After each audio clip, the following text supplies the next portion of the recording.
Já de volta com a Manhã da Piedade, agora um assunto muito especial, que eu tenho certeza muita gente tem interesse, viu? Nós vamos falar da alopecia androgenética, também conhecida por calvície, que é uma das principais causas de perda de cabelo. Gente, ela atinge tanto homens quanto mulheres, porém a sua prevalência no sexo feminino é bem menor, os homens sofrem mais, né? E apesar de não causar riscos à saúde, é um problema que afeta a autoestima das pessoas. Os tratamentos para a calvície disponíveis nos dias de hoje baseiam-se na aplicação, em apliques, por exemplo, enxertos, além de formas medicamentosas. Então, para a gente entender melhor sobre esses tratamentos, sobre as causas da calvície também, eu converso agora aqui no programa com o Dr. Rodrigo Credidio, que é cirurgião plástico. Doutor Rodrigo, bom dia, bem-vindo aqui ao nosso programa. Muito obrigado pelo convite. Doutor Rodrigo, para a gente entender melhor, então, a calvície, o que é, na prática, a calvície? Basicamente, é a falta de cabelo, né, onde deveria ter, né? Então, muito comum em homens, né? Mais comum nos homens, né? Que devido à influência de um hormônio que chama dihidrotestosterona, em algumas raízes que são sensíveis a essa presença hormonal, né, no qual elas não suportam e simplesmente vão afinando e caem. A carga genética aí, então, tem uma importância muito grande. Absolutamente, né?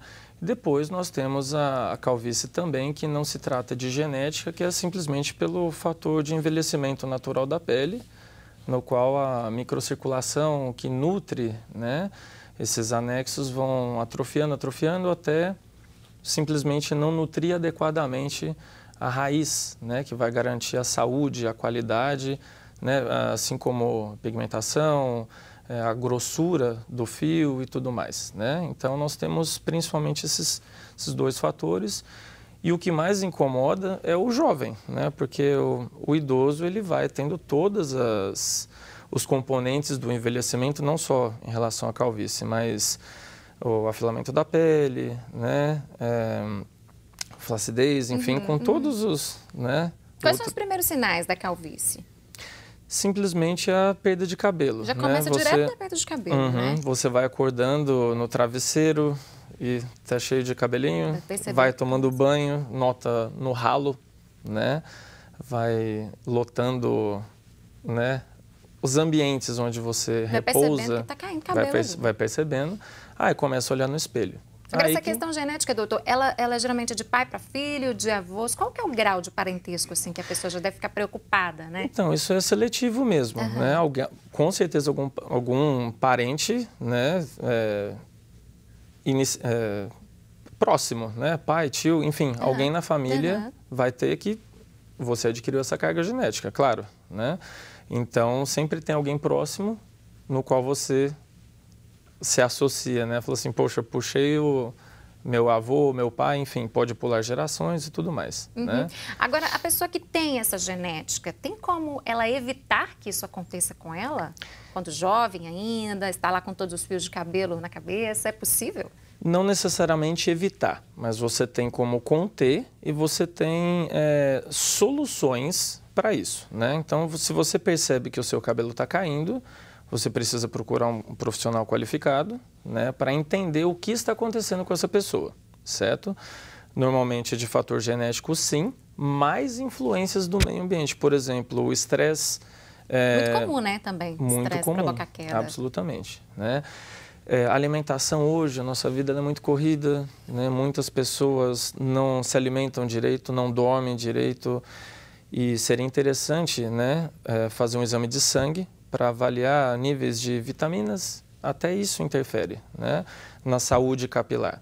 Então, em muitos casos, quando o cabelo começa a cair, simplesmente você tem uma melhora, chega até 100% de melhora, 100% né? de melhora, 100% de melhora somente com vitaminas e, enfim, né, medicações eventualmente para antidepressivos, né? No caso de estresse, de depressão. No caso de estresse, né? Terapia. Então, tem muitas coisas associadas para, caso isso não resolva de forma absoluta, partir para planejamento cirúrgico, desde que haja condições para isso. Agora, qual é o profissional, qual é o especialista que a pessoa deve procurar quando ela percebe que está começando essa queda aí anormal do cabelo? O dermatologista é o mais indicado para o primeiro passo, né? Ou mesmo até um endocrinologista, justamente para verificar, né, se está tudo ok com a pessoa a nível, né, de vitaminas ou enfim, né, esses fatores que eu acabei de relatar. Se está tudo ok, né? Agora, sem ser por fatores externos, como você disse, né? Às vezes é estresse, alimentação, falta de vitamina, enfim. Eu falo ligado à carga genética, calvície mesmo que a pessoa herda. A partir de que idade, mais ou menos, que ela começa a afetar as pessoas? Normalmente, a partir de 25, 30 anos, né? Só que não necessariamente ela se estabilizou. Então, às vezes, começa a calvície nessa época, no qual você vai buscando esses tratamentos, né? Que muitas vezes são paliativos, são tratamentos para segurar as pontas, vamos dizer, até chegar um momento, eventualmente, de que não tem mais jeito, não está funcionando adequadamente, no qual você precisa do procedimento cirúrgico. Chega um momento que é inevitável? Chega um momento que é inevitável, você já está com níveis ótimos de vitaminas, você se alimenta bem, você não tem níveis de estresse, você não tem mais nenhum recurso. Existem estímulos como microagulhamento, fator de crescimento injetável, existem luzes como lasers e LED, tudo que estimula a proliferação, né, dos capilares, ativa a circulação, é o termo mais utilizado. Né? Tem muitos medicamentos também no mercado, né? E finasterida, aí, funciona muito bem, só que você tem níveis de resposta. E cada pessoa pode ter um nível de resposta diferente? Sim, exatamente. Cada pessoa pode ter um nível de resposta diferente. Então, tem pessoas, como eu te disse, né, simplesmente 100% dos casos ficam resolvidos, só que, eventualmente, chega um ponto que nada resolve. O que as pessoas buscam mais hoje, nesse caso, como você disse, para segurar as pontas? O que vocês mais indicam hoje no consultório? Então, tudo é de acordo com a necessidade. Normalmente, nós indicamos um combo, vamos se dizer, né? Então, assim, o estímulo, né, da epitelial mesmo com microagulhamento, com injeção de fator de crescimento, com luz, né, de laser ou LED, né? Que isso existem até dispositivos que você pode usar na sua casa. É um pouco caro, né? Normalmente isso tem em clínica para usar em vários pacientes, mas tem gente que não quer ficar sendo submetido a sessões e adquire o próprio produto. É um pouco caro, mas é legal para a pessoa ficar fazendo em casa, né? Parece um pente que a pessoa vai passando em casa. Para estimular. Né? E é um processo contínuo, doutor? Por exemplo, mensalmente a pessoa tem que fazer isso tudo aí para manter um prazo maior? Você tem os períodos de acordo com necessidade. Né? Normalmente você faz aí a cada 2, 3 meses e 1 mês, 2, 3 de descanso. Né? Vai fazendo sempre para você ter a resposta e descanso, resposta e descanso, resposta e descanso, mas só que tem que ser contínuo. Então, quando você abandona esse tratamento, simplesmente você volta quase a estaca zero. Isso que é um pouquinho ruim, essa dependência, né? Tem que ser permanente ali, né? Na maioria das vezes. Agora a gente vê muito aí nas prateleiras de lojas de cosméticos, em farmácias, shampoos, né? Que para pessoas que têm esse problema de calvície já.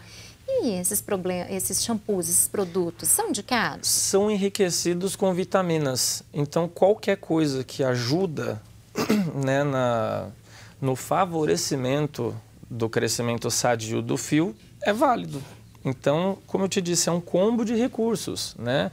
Existe o uso da loção de minoxidil, né? Que ele atua um pouquinho na questão de hidrotestosterona, só que ela é tópica, né? Não é a nível sistêmico. Tem a finasterida, que já é comprimido, já é de uso sistêmico, né? Que existem alguns efeitos colaterais indesejados, né, como uma redução da libido, por exemplo, que é uma coisa que incomoda muitos homens, né? Então, enfim, nós temos esse planejamento e temos que adequar de acordo com cada paciente. Cada organismo também reage de uma forma diferente, né? Exatamente. Bom, e aí vem implante capilar, que as pessoas falam muito hoje, né, no exatamente. mercado. Como que funciona? O que é o implante capilar? O implante capilar seria o seguinte, né? Você pega fios sadios de uma região, né, e coloca em outra. No caso, nós temos duas formas de fazer isso, né? O famoso FUT e o FUE. Muitas pessoas procuram, né, saber do que se trata, né? Pois é, o que é? Então, o FUT é quando você remove uma faixa, né, de tecido que cabem mais ou menos em uma sessão. Sessão assim, uma cirurgia longa. Ela é bem exaustiva. Quanto tempo? 8 horas e meia aproximadamente. De cirurgia. É uma cirurgia bem cansativa, no qual é necessária uma equipe que pega esse retalho, né, vai fatiando e isolando folículo por folículo, que podem conter de 1 até 4 fios em cada folículo, e eles serão transplantados nas áreas glabras, as áreas peladas, sem cabelo, né? Porque aqui, nessa região occipital, normalmente as raízes dos fios, elas são de hidrotestosterona resistente, entendeu? Então, são fios que em outro lugar eles vão ter o mesmo desempenho no qual eles têm no local original. Bom, né? Uma cirurgia que demora tanto, então, eu acredito que sejam necessários alguns cuidados especiais, tanto no pré quanto no pós-operatório. Sim, é uma cirurgia tradicional que precisa de risco cirúrgico, precisa de exames de pré-operatório, a pessoa tem que ter condições físicas, tem que estar com a saúde impecável para fazer um procedimento estético. Não é uma urgência, não é uma emergência, então a pessoa tem que estar 100% para a realização dessa cirurgia. Não é bem um procedimento, é uma cirurgia mesmo, propriamente dita. E os resultados? O que a gente pode falar sobre eles? Os resultados são excelentes. Normalmente você tem, a gente chama de pega, né, de pelo menos 80%, né, dos fios transplantados, né, no qual eles crescem normalmente como se nada tivesse acontecido, né? E é para a vida toda? Sim. Claro que você precisa fazer a sua manutenção, porque uma vez você vai sofrer o seu processo de envelhecimento, no qual todos os cabelos, não mais por questão hormonal ou genética, vai sofrer o processo de atrofia pela questão do processo de envelhecimento mesmo. É um procedimento caro, doutor? Relativamente caro.